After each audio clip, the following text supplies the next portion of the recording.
Deadline has a new article out titled Star Wars Rise of Skywalker eyes 450 million plus global debut, the last huge event opening at the box office until 2021. Skywalker rises in France, Germany and Italy on Wednesday with previews in China and domestic previews starting at 6 p.m. Thursday.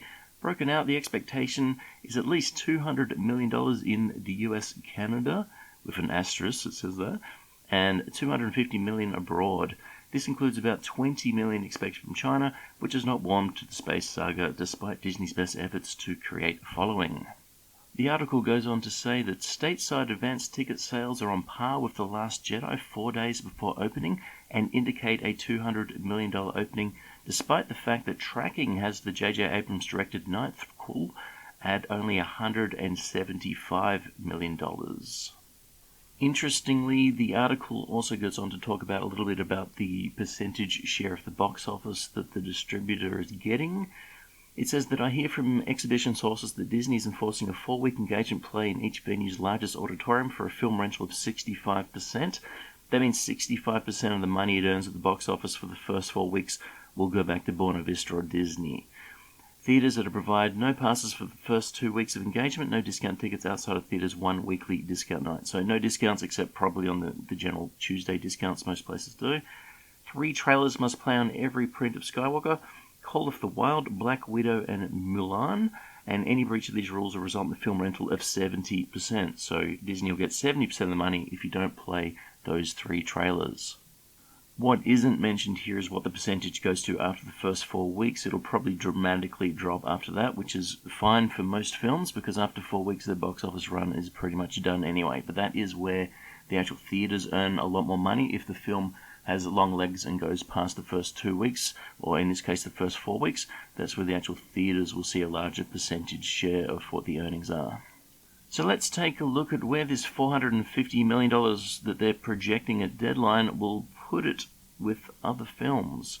So here we have the inflation-adjusted worldwide open records. We have Endgame way up at the top with $1.22 billion. That is what it got for its opening, let's say, week, because that does include nearly a week out of China. And there is a big problem with the way that the worldwide open amounts were calculated because it wasn't exactly a weekend, and if you had China opening up before the US market, you really had a bigger number inflated because of that. Box Office Mojo has recently updated their website and removed basically all of their worldwide open records. So if you look on their website, unless I'm looking in the wrong place, they've actually removed all of these figures. So a little bit annoying there, but I've got them all here anyway. So we've got Infinity War at number 2, but if you go down the list a little bit, we've got Captain Marvel at $456 million. So that is more than the $450 million. Not much, so it's within realm of possibilities that it could go up or down compared to that. But that's basically what we're looking at. Captain Marvel earning more money on its opening weekend compared to this film. We've got Pirates of the Caribbean at World's End on $455 million. And then we have Star Wars Last Jedi at $454 million.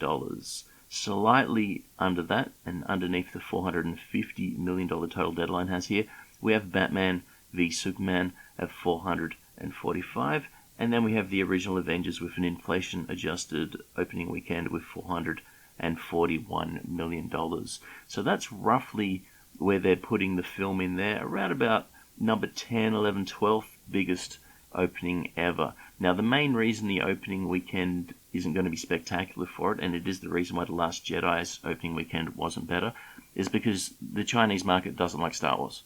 So the amount of money it's going to earn in China is basically nothing, whereas pretty much everything else here on the list, except for the other Star Wars movies, they all got a massive amount of money out of China. So it's very hard for a film that doesn't earn a lot of money in China to make any kind of records, and obviously that's what's going to be happening here. So if this all pans out to be correct, the first thing obviously it's not going to happen is it won't have the record for the year it's released. Obviously Endgame is going to beat it by a long margin for opening weekend. Captain Marvel, also released this year, it may very well earn more money in its opening weekend than the Star Wars movie. That'll be a big blow to the Star Wars franchise. And the third biggest opening weekend of this year was The Lion King. it got $435 million in total. So that is a fair bit off these projections of 450, but not really that much. So it is possible that this film may open to not even the second biggest opening weekend of the year, but the fourth biggest open of the year if it can't beat the $435 million that Lion King got. So that's a pretty drastic thing to say for a Star Wars trilogy film that, again, it's not going to be the biggest film of the year in opening weekends. It may be the fourth biggest open of the year. That's kind of crazy. And if we take a look at the US domestic opening records, we've got Avengers Endgame number 1 there again. And down the bottom here, number 20, we've got Captain Marvel, $153 million. The Deadline article says that they're expecting about $200 million from some exhibitors, but $175 million is where the actual tracking is showing right now. So $174 million is what Beauty and the Beast and Iron Man 3 got.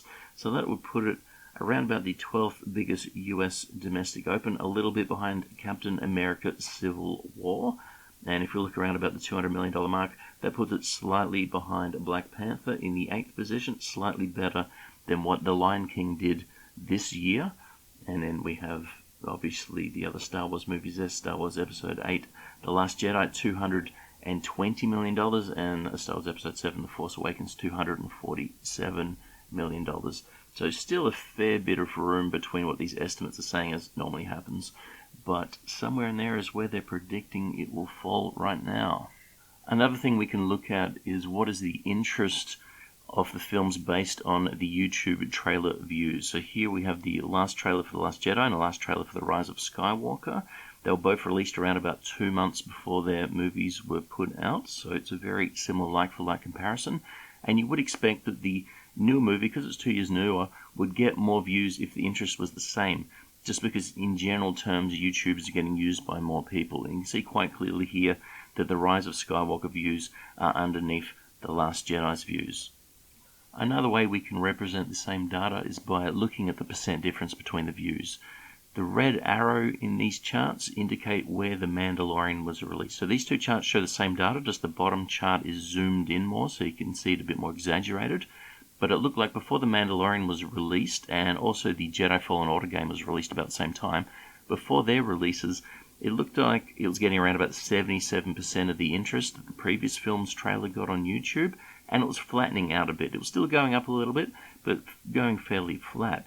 And then you can see fairly drastically what kind of effect it looks like The Mandalorian's actually had in interest. So to me, it looks like The Mandalorian is going to help this film's opening weekend box office. Okay, we'll never be able to judge by how much, but again, just looking at these views, it does look like more people got interested in looking at the YouTube video for the film at around about the same time as The Mandalorian came out, and the interest kept going. So it's not a case of it just spiked up for one day and then the interest returned back to what it was getting in previous days. It kept getting more and more and more views at the same time that there were less views happening for the Last Jedi trailer. So again, it looked like it's probably going to be about 77% of the interest, and it looks now to be creeping up towards 90%. So until we get the advanced ticket sales figures from the North American market, which should be out in a couple of days, all we have are these projections and speculations. So once the advanced ticket sales figures actually come out, we'll be able to actually look at what it's really done compared to The Last Jedi, and whether its opening weekend really looks like it'll beat The Last Jedi, be around about The Last Jedi, or be under The Last Jedi. And we'll be able to look at some early projections as to what it may earn for its total box office. Thanks for listening, and I'll catch you next time.